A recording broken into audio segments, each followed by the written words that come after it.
Hantavirus update. And no, it's not just that they're letting people off the ship where the outbreak happened. I know you've probably seen those videos already. I have an additional update. So please stick around and let's have us a crash out, shall we? So right now, health officials across multiple countries, including the United States, they're monitoring passengers after the deadly hantavirus outbreak connected to the cruise ship traveling to the Canary Islands. 3 people are dead. Multiple cases have been confirmed so far, and because symptoms can take anywhere from 1 to 8 weeks, 1 to 8 weeks to appear, people already traveled internationally before anyone understood what was going on. So there's still lots of time to see more cases unfold. It is confirmed that this is a rare version of the virus that can be transmitted human to human. Typically, it's transmitted from rodent to human. Hantavirus is usually spread through exposure to rodent urine, droppings, or saliva. Most people get it by inhaling contaminated particles when they're cleaning like garages and sheds or cabins or storage spaces or just anywhere rodents have been. Early symptoms look like the flu. That's fever, chills, nausea, muscle aches, fatigue. It's partly why it's so dangerous, because then suddenly for some patients, their lungs will start filling with fluid and they can go into respiratory failure incredibly fast. There is no specific cure or antiviral treatment. Supportive care and early detection is basically all doctors can do, and that care is primarily done in the ICU.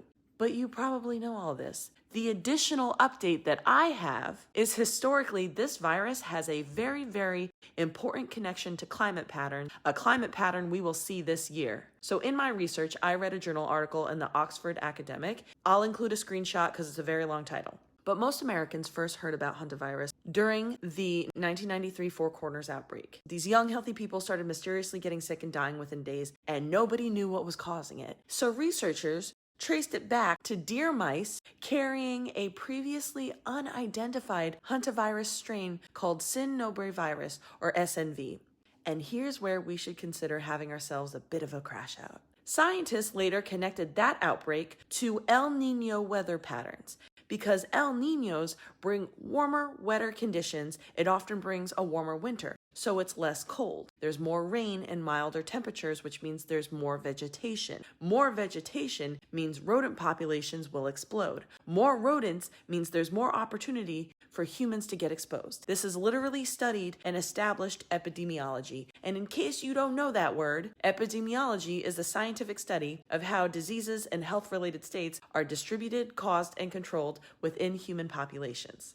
Researchers literally documented another spike after the 1997-1998 El Nino. And now, we keep hearing that another El Nino pattern is likely developing. In the latest ENSO Alert System Status Report, the Climate Protection Center said there's a 61% chance that an El Nino is likely to emerge between May, this month, and June, and then persist through the end of 2026. This is your reminder that climate patterns affect disease outbreaks. They always have. So, like, side note, not caring about the environment or the planet or global warming also contributes to all of this. And maybe, just maybe, when there's a virus outbreak on a ship, we shouldn't treat quarantine like a polite suggestion. Because why are we once again having potential international outbreak conversations while this administration is in office?